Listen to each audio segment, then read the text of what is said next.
Tem muita coisa para a gente estudar. Eu vi que vocês ficaram um pouco preocupados. Ah, professor, reprova? Reprova, tá? A anatomia é uma das primeiras disciplinas do curso de medicina veterinária, base, né? Disciplina básica para tudo. E a gente tem que estudar muito ela, tá certo? Então, vamos que vamos para a gente conseguir concluir direitinho a nossa disciplina. Eu vou colocar a apresentação em tela cheia, não vou conseguir ver o chat, mas eu peço que as dúvidas, qualquer coisa, vocês me perguntem, tá? Se alguém escrever, por gentileza, alguém fale para mim, que eu não vou conseguir visualizar, tá bom? Vou colocar aqui para apresentar e vocês me confirmam se está em tela cheia para vocês aí. Já está em tela cheia para vocês? Sim, professor. Sim, professor. Sim. Sim. Beleza. Então vamos lá. A nossa aula de hoje é sobre divisão estrutural do corpo animal em órgãos e sistemas orgânicos.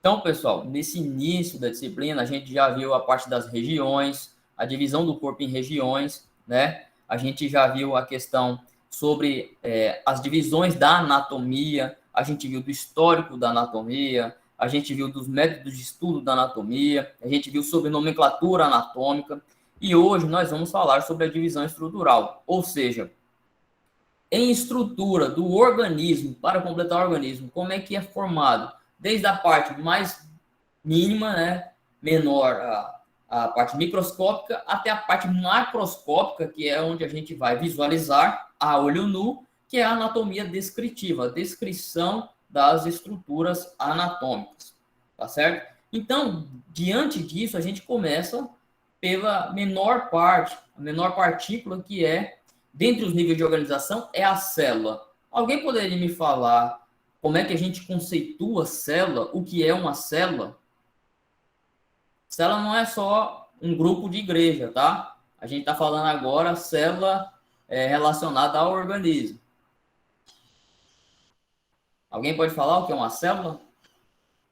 Célula é a menor estrutura que constitui o ser vivo. Legal, muito bem. É a menor estrutura que constitui o ser vivo. Ela é menor, mas ela é fundamental na vida de qualquer ser vivo, seja animal irracional, seja animal racional. Sejam seres unicelulares, né? Seres simples, que uma célula compõe um ser, como seres complexos, multicelulares, como nós, seres humanos, e os animais domésticos, selvagens, enfim, todos os animais, né? Então, a célula, pessoal, como muito bem já descreveram, é a menor unidade funcional do ser vivo. É a menor unidade de vida, mas ela é muito importante porque o organismo ele é completo por células, tá? Um ser humano ele pode ter mais de questão de trilhões de células. Não é milhões, não é bilhões, é trilhões de células. E os animais também, tá? Então você vê que é muita célula, tá certo? E são células microscópicas. Um exemplo, para vocês verem como são pequenas partículas, né? Como são tão minúsculas, que a gente só vê microscopicamente, a maior é o óvulo. A maior célula que existe é o óvulo, que ele tem o tamanho de um ponto final quando você... Ele pode ter, né, o tamanho de um ponto final quando você coloca numa folha de papel, tá certo? Então, são estruturas que não se vê a olho nu, se veem com o microscópio. Nessa questão de célula, né, entendendo o que é a sua grandeza, a sua importância, a gente tem que entender qual que é a divisão da célula, né, como ela é formada. Então, tem as suas partes, que é composta pela membrana celular ou membrana plasmática, né, o citoplasma e o núcleo. E, pessoal, eu trago isso aqui para vocês e vou contar para vocês aqui como eu aprendi o que era uma célula. Eu estudei, fiz meu ensino médio, juntamente com o ensino técnico, era muito corrido, né? Isso aqui a gente estuda desde a base lá no ensino fundamental, ensino médio e tudo, mas foi um tanto quanto fraco para mim, porque eu tinha uma vida muito corrida, era muito focado no técnico, e estudava à noite, o ensino médio, não tive muito essa base, não aprendi direito, né, naquele momento. quando eu fui fazer cursinho para prestar vestibular para medicina veterinária, eu estava estudando e eu não sabia, né, em biologia lá, não sabia entender o que é uma célula. E meu primo Felipe, ele me ensinou o que era uma célula. Isso em 2006. Então, vejam, faz 16 anos, praticamente, né, que eu aprendi realmente o que era uma célula. Eu lembro até hoje, quando ele chegou, perguntou o que eu estava estudando. Eu falei, eu estou estudando biologia, a parte de biologia celular. Aí ele perguntou, sabe o que é uma célula, que compõe a célula? Eu falei, não sabia. Ele pegou no papel e escreveu, né? Fez o desenho, colocou aqui é o núcleo, aqui é a membrana plasmática celular e aqui é o citoplasma. E aí, desde então, foi o que eu aprendi. Então, agradeço muito ao meu primo Felipe por ter me ensinado essa parte tão importante da vida, né? Da biologia para a vida. E desde então, a gente continuou os estudos e foi aprendendo cada vez mais, né? Então, essa é a parte básica do conhecimento sobre uma célula animal, tá? Então, dentro dessas partes aqui, além da membrana celular ou membrana plasmática, temos o citoplasma, tá? Que é esse envoltório gelatinoso que vai ter aí. Dentro dele vão ter as organelas. E no seu centro tem o núcleo, tá certo? O que são essas organelas? As organelas são, as estruturas são todos as unidades funcionais necessárias para o metabolismo, para o desenvolvimento, respiração, troca de energia, produção de proteínas, tá certo? Que a célula precisa para viver e interagir com outras células, para manter o metabolismo, para o desenvolvimento do animal, tá certo? Então, cada uma dessas organelas vão ter a sua função específica. No meio do citoplasma ali tem um núcleo onde vão estar os cromossomos, que no cromossomos está o quê? O DNA, o material genético que vai ser carregado daquele indivíduo, né, nessa estrutura celular, tá certo? Então, isso aqui, pessoal, não vou me adentrar muito a falar de cada organela, porque vocês estão tendo, né, biologia celular também, vocês vão ver isso bem mais aprofundado. Vocês, eu acredito também que já tem uma base sobre isso, mas vocês vão aprender cada vez mais sobre isso, tá certo? É muito importante saber as funções dessas organelas, mas como aqui a gente está apresentando as estruturas corporais, eu não vou me adentrar muito a cada função dessa organela, tá certo? Senão a gente teria outra aula só sobre isso. Mas é só entender que para o desenvolvimento, o metabolismo, né? O catabolismo também, o anabolismo, enfim, toda a parte de vivência celular precisa da interação dessas organelas junto com outras células, tá certo? E aí, várias células juntos, né? Isso aí a gente falou de uma célula. Quando tem várias células juntos, a gente pegou da menor partícula. Quando a gente junta esse monte de célula, que células são essas aqui, pessoal? Alguém reconhece que tipo de células são essas? Hã? A célula sanguínea?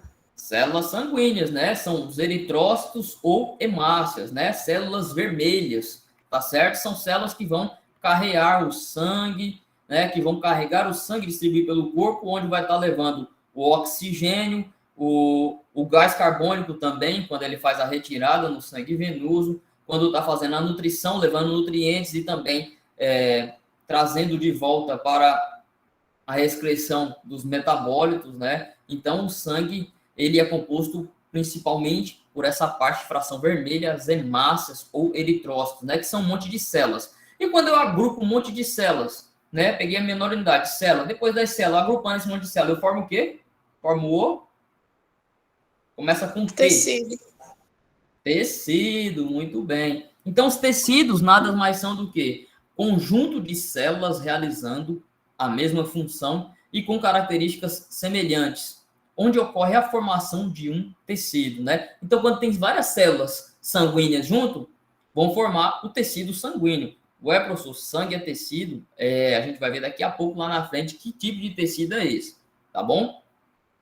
Mas aí forma um tecido que é esse agrupamento de células semelhantes para formar esse tecido. Então, tem 4 tipos de tecidos básicos, pessoal.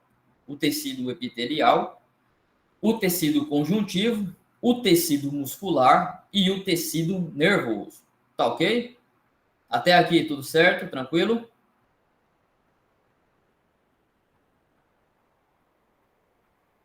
Beleza? Posso continuar? Sim, professor. Beleza. Então, o tecido epitelial, pessoal, sua principal função, epitélio, ó, cobrir superfície do corpo.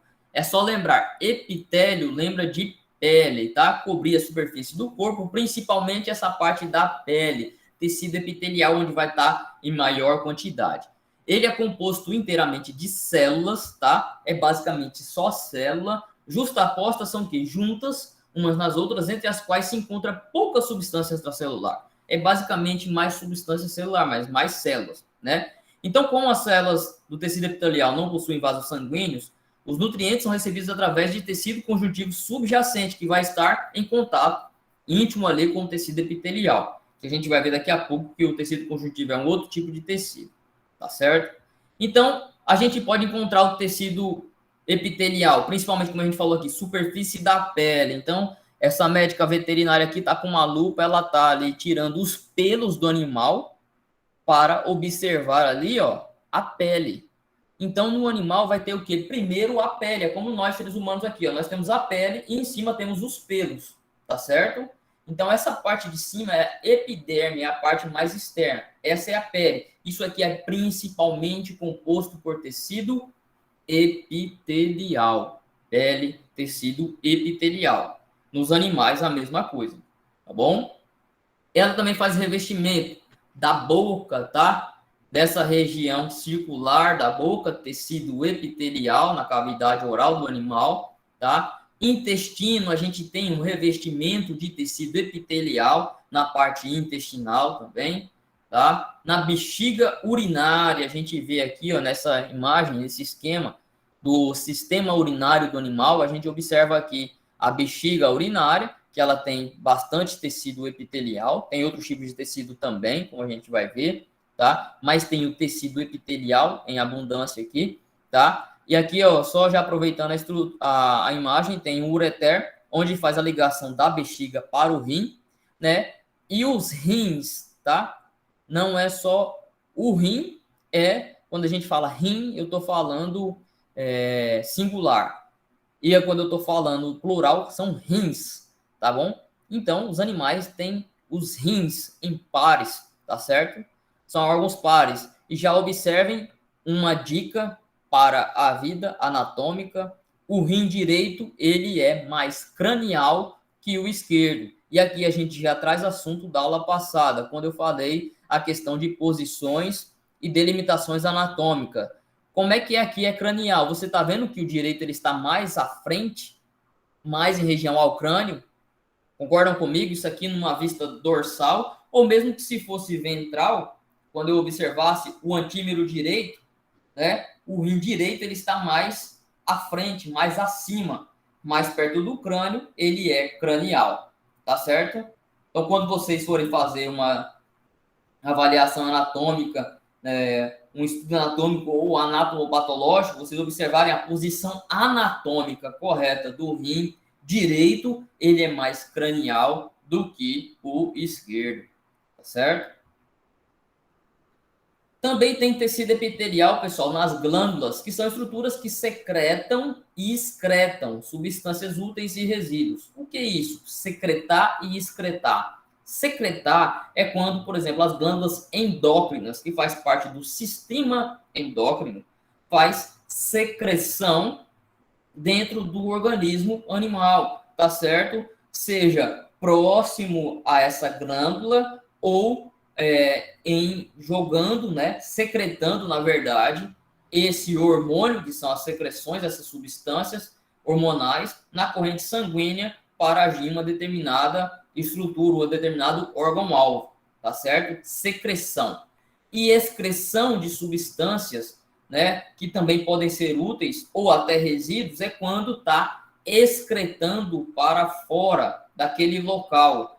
Ou a gente tem a excreção, né, no pâncreas exócrino, né, que tem o pâncreas endócrino, que faz a liberação de hormônios importantes para a digestão, regulação de toda essa fisiologia gastrointestinal, tá certo? Também controle de insulina, glucagon, tá? E temos o pâncreas exócrino também importante para essa parte, principalmente dos processos digestivos, quando ele faz liberação diretamente ali no duodeno, tá? Na parte intestinal, parte do intestino delgado. Então, vai ter a liberação exocrinamente ali, vai sair da glândula, vai ser exócrino, tá? E também temos as glândulas exócrinas que excretam substâncias úteis como o leite, que é na glândula mamária, tá? Por secreção na glândula mamária, tem suas glândulas específicas de secreção láctea, tá? Como também o suor por glândulas sudoríparas, tá? Ou sudoríferas, dependendo da literatura,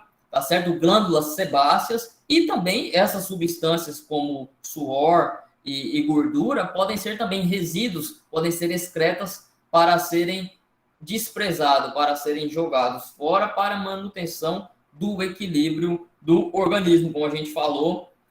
Ontem eu falei foi de fisiologia, né, para a turma de fisiologia, mas isso, anatomia, ela está com fisiologia. Por que é importante saber disso daqui? Porque isso é importante para a manutenção da homeostase, né, homeocinese, que é o equilíbrio dinâmico do corpo, tá bom?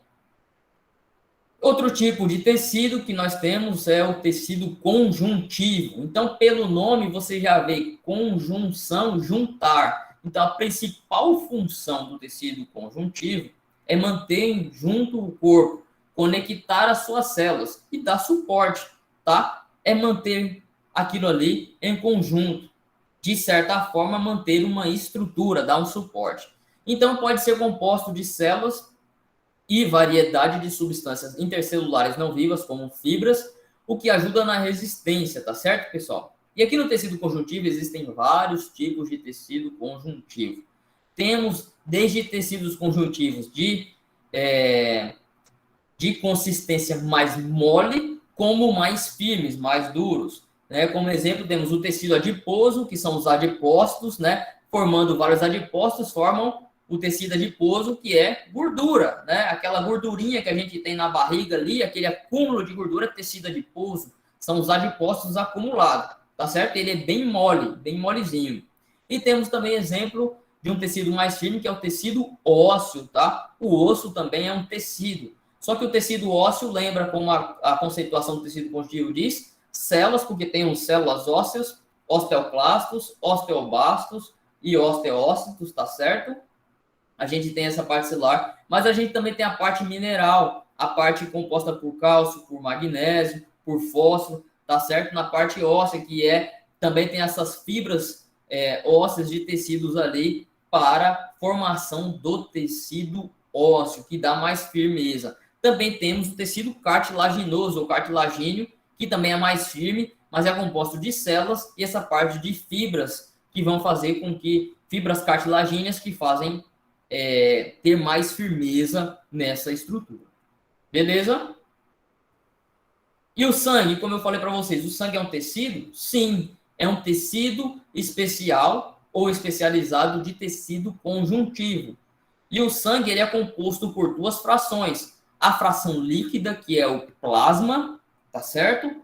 E a fração sólida, que são as células. A fração celular, composto pelas hemácias ou eritrócitos, que são as células vermelhas, as células ou glóbulos brancos, que são os leucócitos, e fragmentos celulares, que são as plaquetas, tá certo?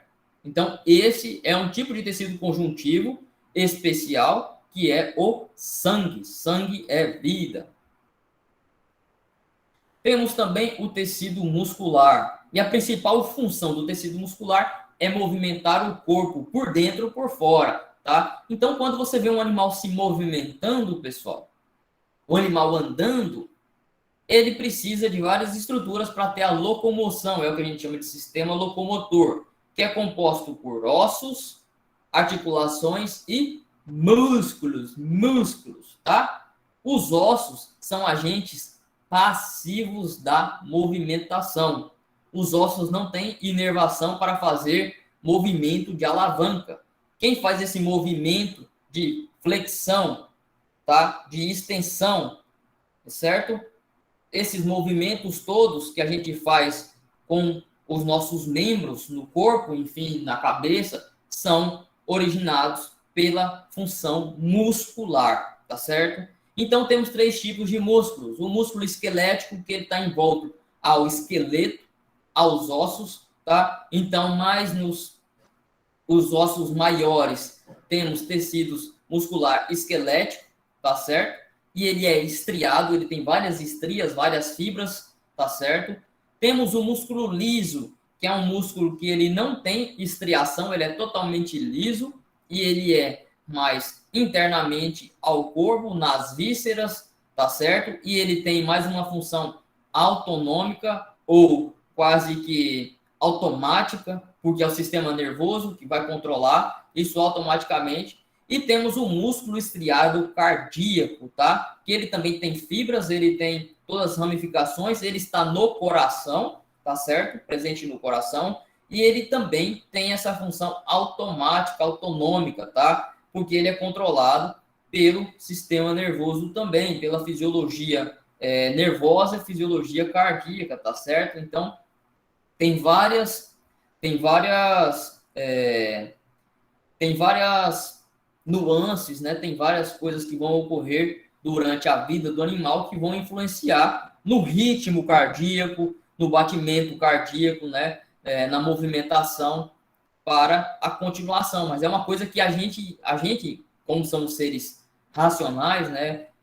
Nessa questão de raciocinar, de falar, de pensar, né? Eu quero agora mexer meu braço, eu estou aqui pensando para fazer isso, para fazer esse movimento de flexão do bíceps, né? Para fazer esse movimento de pressão aqui, para pressionar o músculo bíceps e fazer um movimento de extensão do tríceps, e agora eu faço aqui a flexão do tríceps e extensão do bíceps. Isso aqui eu estou pensando. Músculo esquelético tem uma função que ela é uma coisa que eu estou mandando, tá? Não é autônoma. É uma coisa que é no sistema nervoso, que ele está sendo mandado aqui informação para a parte que precisa de condução, que precisa de raciocínio, tá certo? No músculo liso, que tem dentro dos órgãos, que tem nas vísceras, no intestino, no estômago e tudo, eu não preciso mandar, eita, agora estômago, trabalha, tem que pensar isso. Não, isso aqui ele vai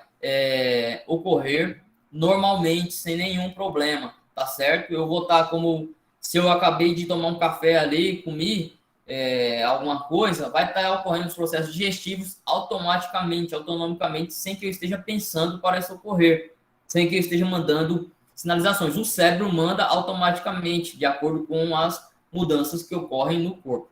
E o músculo cardíaco, não preciso nem dizer, né? O coração bate tranquilo, né? Ele bate tranquilo quando a gente está tranquilo, mas ele pode bater mais acelerado no momento de estresse, numa atividade muscular intensa, né? Se eu for correr ali, por que o coração ele vai bater mais forte? Porque ele vai ter que bombear mais sangue para todo o corpo. O coração é a bomba que projeta o sangue, os nutrientes, que vai oxigenar todo o corpo. E da mesma forma que ele está mandando mais sangue para todo o corpo, ele está coletando sangue para fazer na pequena circulação, aumentar essa questão de oxigenação do sangue, tá? Fazer a hematose, a troca gasosa. Eu já estou colocando aqui várias coisas de fisiologia para vocês entendendo por que estudar a estrutura. Se eu tenho que estudar a estrutura, eu tenho que saber qual é a função dessa estrutura. E quando eu sei a função, eu sei que essa estrutura é dessa forma, é o normal, é o anatômico.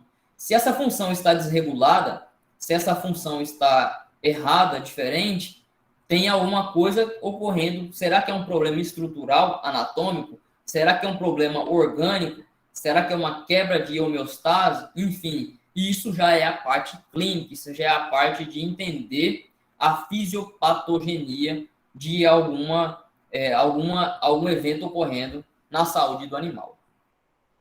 Até aqui, pessoal, tudo certo?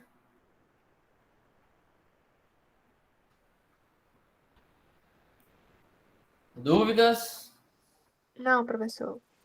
Beleza. Então vamos que vamos. E o tecido nervoso, pessoal, a sua principal função é transmitir informação em todo o corpo e controlar as funções corporais. Ou seja, o sistema nervoso, o tecido nervoso, ele é o mais importante do organismo, né? Tanto é que quando um ser humano ou um animal tem morte cefálica, não tem atividade cerebral, já é declarada morte, tá? Está em estado vegetativo, porque não tem controle autonômico, né? Não tem controle nervoso sobre as funções vitais. É o sistema nervoso que controla os batimentos cardíacos, que controla o processo de respiração. Ou vocês ficam pensando e o animal também fica pensando, eita, agora eu tenho que inspirar. Agora eu tenho que expirar. Não, isso aqui ocorre sem que a gente saiba, sem que a gente vê, para os animais também. É uma coisa autônoma. Só que isso é controlado pelo sistema nervoso, pelo tecido nervoso. Ele transmite também informações para o corpo para fazer, ó, isso aqui que está fazendo, eu estou pensando para fazer isso, mas quem está mandando essa informação é o sistema nervoso, tá? Ó, eu quero mexer o braço. É o sistema nervoso que está mandando essa informação para lá. Se eu não tivesse atividade cerebral, como é que meu braço ia fazer isso? Como é que eu ia pensar, né? Então, o sistema nervoso, o tecido nervoso, ele é que controla, processa, distribui todas as informações, todas as funções do corpo, tá certo? E ele é composto basicamente por dois tipos celulares, né?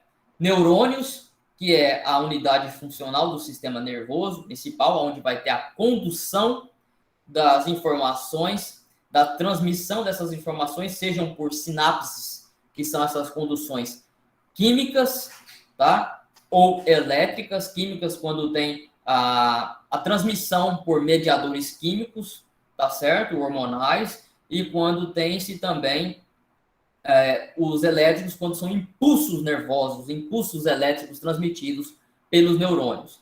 E as outras tipos celulares são as células da glia, ou neuróglia, né? Células gliais, que são essas células que envolvem os neurônios para a proteção dos neurônios e do sistema nervoso como um todo. Então vão ter os astrócitos, os dendritos, amiclóbios, oligodendrócitos, tá? A bainha de mielina ali, tudo isso aqui envolvido vai estar para proteção, sustentação, nutrição das células nervosas. Tudo bem? Tudo bem até aqui? Sim. Perfeito. Então, pessoal, depois que a gente já viu as células formando os tecidos, os 4 tipos de tecidos que são epitelial, muscular, conjuntivo, nervoso, a gente vai ver que os tecidos juntos, eles vão formar o quê? Vários tecidos juntos vão formar os órgãos. Muito bem. Então, os órgãos, o que são? Grupos de tecidos que trabalham juntos para finalidades comuns, né? Que isso vão formar os órgãos. São vários tecidos juntos. A gente já viu que várias células juntas formam os tecidos, vários tecidos juntos vão formar os órgãos, tá? Então, um exemplo, o rim é um órgão que ele é composto de vários tecidos que funcionam juntos para eliminar os compostos do corpo, para ter a excreção do excesso de água, do excesso de sódio, de potássio, de substâncias farmacológicas, medicamentosas, detritos, tóxicos, entendeu? Tudo vai estar sendo excretado ali pela função renal, mas a função renal vem do órgão rim, que é um monte de tecido, né? São vários tecidos juntos formando esse órgão, que tem como função fazer essa eliminação, excreção de resíduos, de tecidos, de metabólitos que o corpo não mais precisa. Mesmo a água, em algumas situações, ela tem que ser excretada, ela tem que ser jogada fora pela diurese para que mantenha a homeostase corporal. Um excesso de água também pode ter influências no desbalanço de pressão do animal. Então, tudo em excesso faz mal e tudo em falta também faz mal. Precisa tudo estar em equilíbrio. Por isso que a função renal ela é muito importante, né? Vocês viram aí um exemplo, infelizmente, uma cantora recentemente faleceu por problemas renais, insuficiência renal, e uma das suspeitas dela ter essa insuficiência renal aguda, que ela precisou fazer diálise e tudo, é que ela usava para questões estéticas, enfim, constantemente, com uma certa frequência, né? Foi o que algumas notícias disseram, ela usava-se diuréticos. Diuréticos são medicamentos que forçam o organismo a ter diurese, ou seja, ele abre os canais de sódio, de canais de água na alça de Henle, ali nas alças descendentes, enfim, da função renal, na filtração do glomérulo lá na unidade funcional. Toda a filtração renal, ela força a abrir a perda dessa água. E isso, uma hora, às vezes, em alguns casos, a gente usa como terapêutica, com o animal, quando ele está com edema, com excesso de líquidos, quando o animal está com uma alta pressão, existem alguns remédios para pressão, eles são associados com diuréticos, mas quando o uso ele é indiscriminado ou sem um cuidado, ele pode causar uma lesão renal. Então, o que se diz até o momento que ela pode ter tido esse problema devido a isso, a esse excesso de uso de diuréticos que acabou causando um probleminha no rim. Então, gente, para o humano e para o animal, não deve nunca faltar água. A água é vida, tá? O nosso corpo, né? Quando eu falo corpo de um adulto e tudo, ele é formado basicamente 60 a 70% de água. Se for um ser humano ou um animal jovem, é mais a proporção de água. Se for um bebê, um filhote, né, é de 80, 85%, né, 70, 80, 90% de água. Então essa água ela compõe todo o corpo e se não tiver um cuidado, se o animal não tiver uma boa ingestão de água, se ele não tiver esse cuidado, a sua homeostase ela é quebrada quando perde essa água, porque precisa disso para manter os tecidos funcionando normalmente, não só a função renal, mas todo o corpo. Então, o que eu já digo para vocês, bebam água, tá? Não esqueçam de beber água, bebam muita água, tá certo? Não tem problema se vai no banheiro várias vezes, é melhor a sua urina estar clarinha sempre ali, você não sentir nenhum desconforto, mas você se manter hidratado. A desidratação, ela causa queda na imunidade, ela causa problemas renais, problemas de pressão, ela causa dores de cabeça, tá certo? Às vezes você pensa que está com fome e, na verdade, você está desidratado, tá certo? Então, bebam água, bebam muita água, tá? Diariamente. Ah, professor, eu não gosto de beber água. Ah, eu fico no ar-condicionado. Ah, eu não sou nem nada. Independente.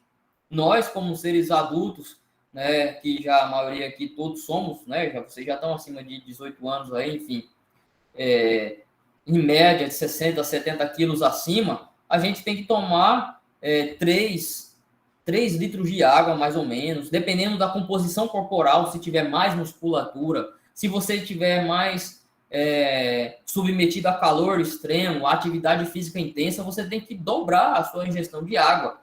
Ah, professor, é muita água. É muita água que a gente precisa mesmo, tá? Mas essa muita água é para manter tudo em dias saudáveis. Então, bebam água. E não deixem também que seus animais faltem água, tá certo, pessoal? Sempre deixa lá para o gato várias vasilhinhas de água, porque gato gosta de água limpa, água corrente, água que ele possa chegar à vontade. Então, às vezes, o gato ele não quer beber água numa determinada local, você coloca outro, você procura até deixar vários potinhos de água, porque gatos, principalmente machos e castrados, eles podem ter propensão a problemas de obstruções uretrais, né, problemas renais e problemas de cálculos obstrutivos pela baixa ingestão de água, tá certo? As fêmeas também podem ter, tá? Cães também podem ter problemas renais pela falta de ingestão de água, principalmente quando se tem uma dieta desbalanceada, com a produção de cálcio e fósforo.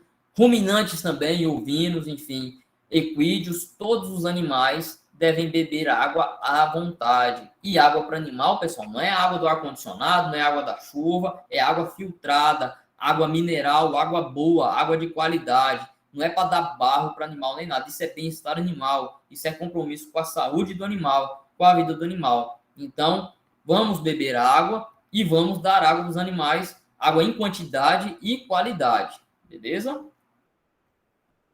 E aí, dentre os órgãos, pessoal, nós temos órgãos únicos, que são individuais, né? Como o cérebro é um órgão só, tá? O coração, né? O coração, mesmo com suas divisões e tudo, ele é um órgão só, é uma bomba propulsora, né? É um órgão único, um coração, né? A gente tem um coração, mas que ele é grande, que ele tem muito amor para dar, então vamos dar muito amor e também vamos fazer tudo com muito amor, porque o nosso coração está aí para a gente poder amar, né? E o útero também, tá? em muitas espécies domésticas, principalmente, tem o útero único, né? E aí ele pode ser de várias formas. É um único órgão, mas ele é de várias formas. Como aqui na porca, é um órgão bicornual, porque ele tem 2 cornos, mas é um único órgão, tá? E aí o que é de estrutura dupla aqui vai ser os ovários, serão os ovários, tá? O da égua, da cadela, da gada, da vaca também é um órgão bicornual, tá certo? Típico. 2 cornos, mas é um órgão único, mas tem 2 ovários. Os primatas também, né? Ele tem ali a questão desse órgão único, mas a gente tem exemplos também, a literatura descreve como as coelhas, que tem um útero duplo, tá? Que tem 2 tubos uterinos, e tá certo? Então, tem algumas literaturas que podem trazer assim, como um órgão duplo seja o útero das coelhas, tá certo? Órgãos pares, nós temos os órgãos que têm 2 órgãos juntos, são pares. Primeiro a gente tem o quê? Os olhos, né? Então, olha aqui, ó, os olhos, nós temos 2 olhos, nessa vaquinha aqui, ó, 2 olhinhos. Isso é o normal, isso é o anatômico, órgãos pares. E quando não se tem, quando a gente conhece o fisiológico, o anatômico normal, quando a gente vê um animal que é para ter órgãos pares e não tem, a gente já vê que é uma anomalia, uma alteração genética, né? Um monstro fetal, como aqui a gente tem o exemplo de ciclopia, um bezerro que nasceu com um olho só, tá? Ou os 2 olhos fundidos em um só, a gente chama desse animal um cíclope. O animal, lembra do X-Men que tinha o ciclope, né? É porque ele tinha como se fosse uma visão única ali, né? Então, um olho só, tá certo? Então, o ciclope, a ciclopia, isso é uma alteração, uma anomalia genética, isso não é normal. Então, o anatômico aqui está alterado, tá certo? Patológico, né? Tá com problema. Os rins também são órgãos duplos. Nós temos o rim direito, que ele é mais cranial do que o esquerdo, tá certo? Então, rins direito, rim esquerdo, órgãos duplos. E aí, pessoal, eu pergunto para vocês, se um animal tiver algum problema no rim direito e tiver que ser extraído, ele pode sobreviver só com um rim?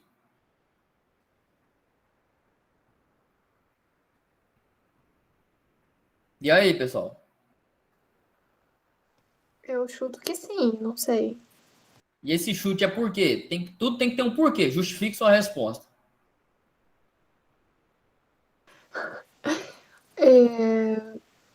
Professor, eu acho que eu não sei. Não, porque o ser humano sobrevive com o rim. Eu acredito que por os animais serem parecidos com os seres humanos, não sei também, professor. Eu chuto. Mas então, se você falou que o ser humano sobrevive, por que o ser humano sobrevive com um rim? Vamos pensar. Por quê? Tudo tem um porquê. Porque eu acho que o rim, ele é capaz de... Eu não, como que eu posso dizer? Ele é capaz de... Só um é capaz de produzir urina. Eu não sei também. Como é teu nome? Betânia. Betânia. Muito bem, Betânia. É isso mesmo. Com um rim só, tanto os seres humanos quanto os animais podem sobreviver normalmente, porque quando o animal perde um rim, a sua função renal em um rim só, ela vai ser suficiente. Esse rim, ele pode se aumentar de tamanho e de função, ele pode trabalhar mais, mas de uma forma que ele consiga naturalmente, normalmente, satisfazer as necessidades. Isso se aquele rim tiver funcional totalmente, né? Tem pessoas que têm problemas nos 2 rins, pessoas e animais. Quando tem problemas nos 2 rins, insuficiência renal, né? E quando a gente é uma coisa crônica, que os rins já perderam a funcionalidade, já ficou com uma grande porcentagem desses rins afuncionais, sem função, tá? Aí essas pessoas ou animais têm que ser submetidos ao procedimento de hemodiálise, tá certo? O que é isso? É fazer o processo que os rins fariam naturalmente, né? Normalmente, fisiologicamente, que é a filtração do sangue, né? De todo o organismo e a excreção dos metabólitos, a excreção das substâncias que não precisam ficar no corpo. Então, como os rins estão afuncionais, precisa-se fazer essa hemodiálise. Então, dependendo do grau da insuficiência renal, seja do ser humano, seja do animal, ele vai precisar fazer esse processo de hemodiálise 2, 3 vezes na semana. tá? Então, gente, é mais um motivo para beber água. Quem não bebeu água ainda, vá beber, tá? Porque Deus o livre, né? É muito difícil a vida de quem passa por esse procedimento, né, de hemodiálise, né? Tem que ir constantemente fazer, passar lá numa máquina, trocando todo o seu sangue, fazendo a filtração de todo o seu sangue para você poder sobreviver, tá certo? E nos animais também.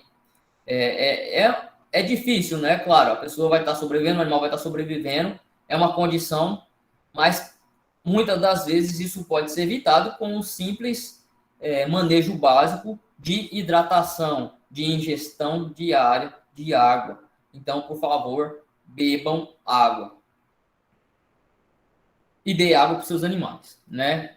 Os pulmões também são órgãos duplos, mesmo que ele esteja aqui fundidos, né, estejam juntos, mas a gente tem o pulmão esquerdo e o pulmão direito, tá? Mesmo que tenha as suas lobações, as suas divisões, os pulmões são órgãos duplos, pulmão esquerdo e pulmão direito.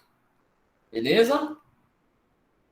E aí a gente falou de pulmões, né, são órgãos, então quando a gente tem vários órgãos, vários tecidos e várias células juntos, vão formar os sistemas, né? E os sistemas são o quê? Grupos de órgãos que estão envolvidos em um conjunto comum de atividades, né? Então, se eu tenho vários órgãos ali, que são formados por vários tecidos, por várias células, mas eles trabalham em conjunto para uma finalidade só, eu tenho um sistema.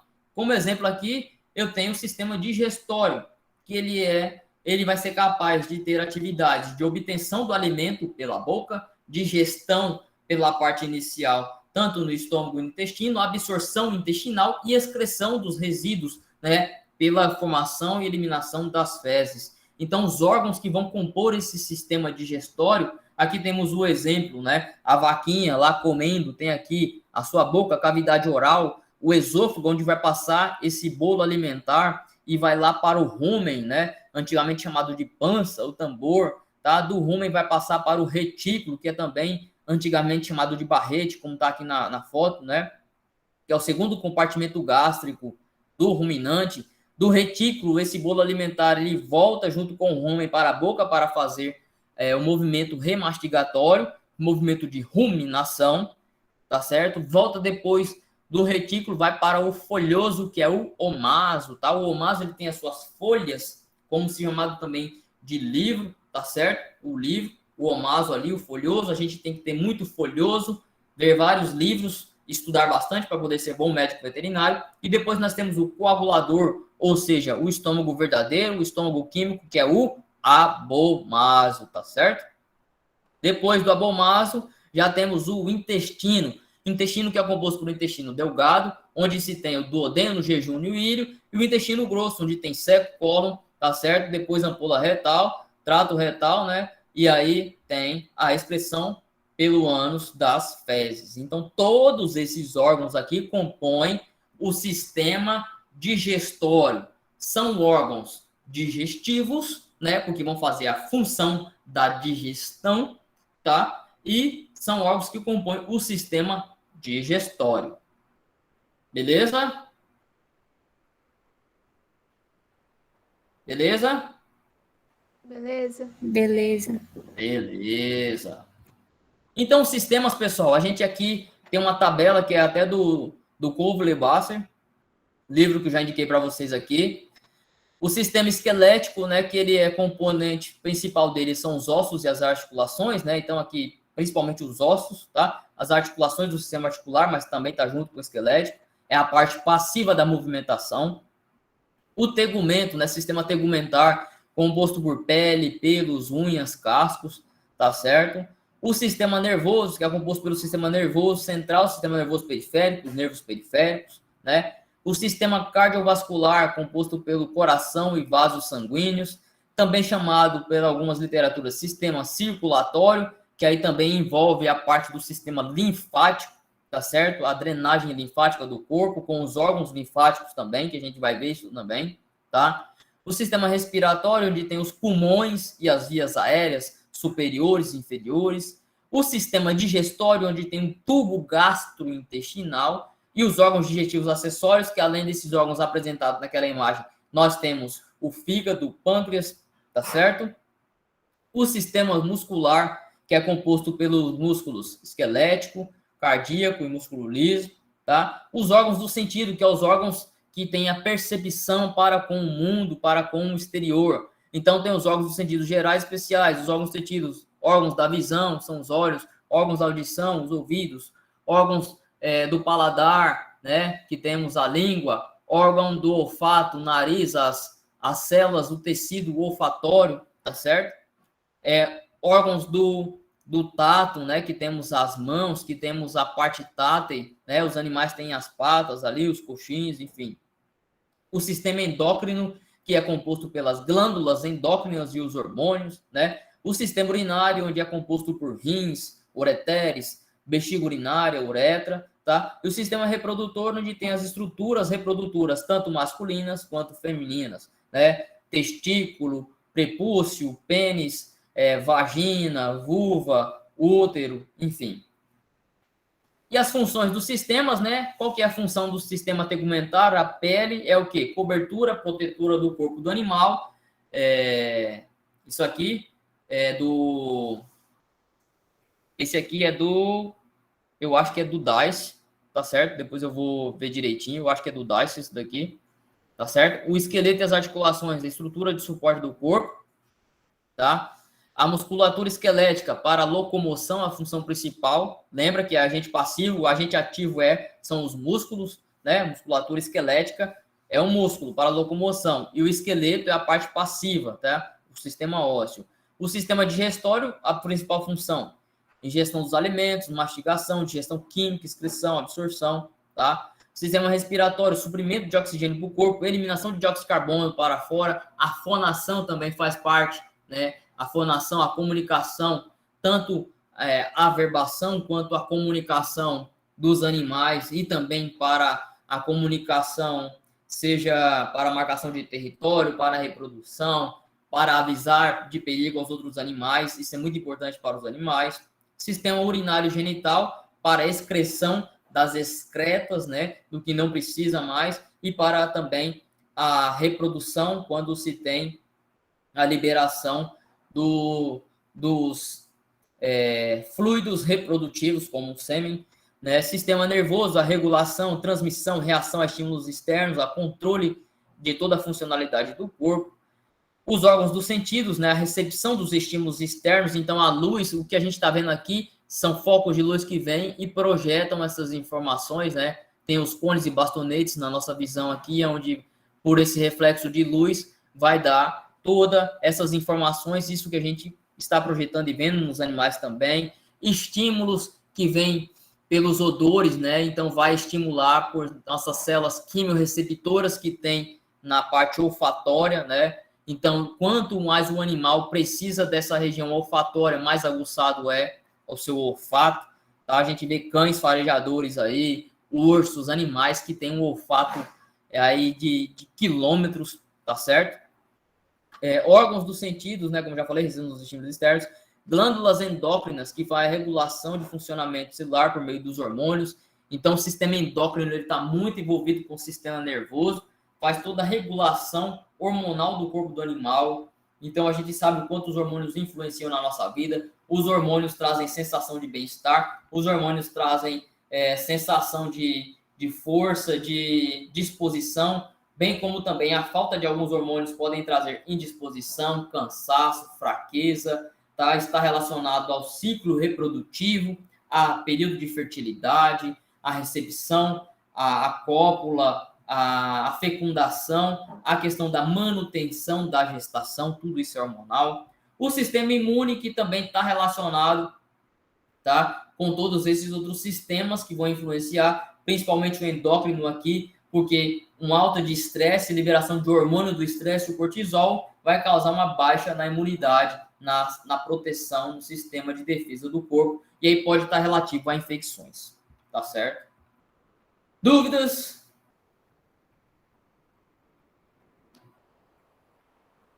Dúvidas? Não, professor. Não. Nada? Nenhuma?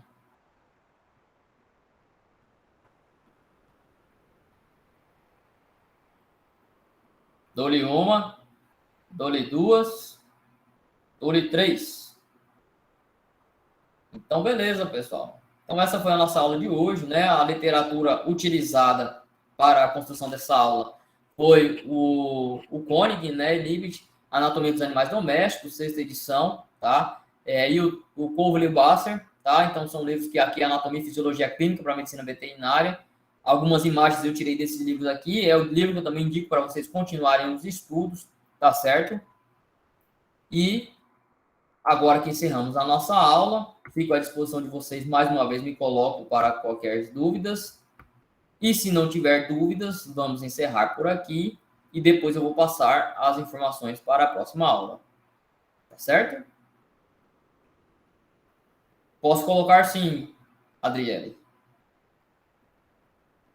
Vou colocar o PDF lá para vocês. Mas eu também vou liberar essa aula lá no YouTube e colocar no AVA também para vocês, após a gravação concluir. Tá bom? Professor. Legal, Ellen. Então, compartilha com seus colegas, se puder, por favor. Tá bom? Obrigado. Pode falar, Kathleen. Professor, eu queria que você explicasse de novo, porque eu estava escrevendo, aí eu não entendi muito bem direito. A diferença entre secretar e excretar. Pronto. Secretar é uma coisa interna, né? É uma secreção de hormônios. Hormônios que vão estar lá por glândulas endócrinas, tá certo? É a parte endócrina, secreção, o que ela vai estar secretando pode ser próxima, intimamente ali, aquela estrutura endócrina, aquele órgão endócrino, né? Aquela glândula, ou também para... você tem ele físico, eu pensei que era digital. É físico, né? Se fosse digital era mais fácil para passar. Mas beleza, depois você vê com os colegas aí, tá bom? Muito bem, Ellen. Então, Kathleen, o órgão endócrino, ele secreta. A secreção é uma coisa que... A secreção hormonal, ela vai estar ali internamente, né? Ela é uma parte mais endócrina. A excreção, ela é mais exócrina, é quando sai daquele órgão, né? Por um tubo, por um ducto, né? Ele vai estar liberando em outro local, como é a parte do pâncreas exócrino, que ele vai estar liberando ali diretamente essa parte, né, exócrina lá no duodeno, ele vai estar liberando isso internamente no animal, mas também tem a parte exócrina dessas glândulas exócrinas, como a gente falou, glândulas sudoríparas, né, que vão o suor para fora, para o externo do corpo, tá? A glândula mamária, que vai ter também ali a secreção de leite, tá? As glândulas sebáceas, que vão ter essa liberação de compostos de gordura, tá certo? Então, essa excreção é para fora, fora do local onde essa glândula está, tá certo? Excreção. A gente pode falar também que a diurese é uma excreção. Por quê? Está eliminando, tá? Está eliminando, é um resíduo, é uma excreta. Excreta é uma coisa que não tem mais utilidade, que é para jogar fora, tá? Mas tem algumas excreções que são úteis, que são substâncias boas, como o leite. É uma excreção, mas é uma substância boa. Agora, uma substância que não tem utilidade, que é excreta para jogar fora, a urina, as fezes são excretas, tá? Porque tem tudo ali, só ficou o lixo, só ficou o que é para ser desprezado, tá certo? Tá certo. Primeira. E aí, pessoal, mais alguma coisa, mais alguma dúvida?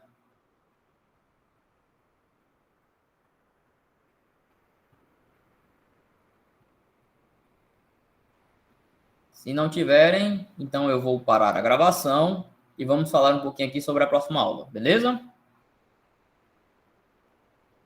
Valeu, pessoal. Obrigado, hein?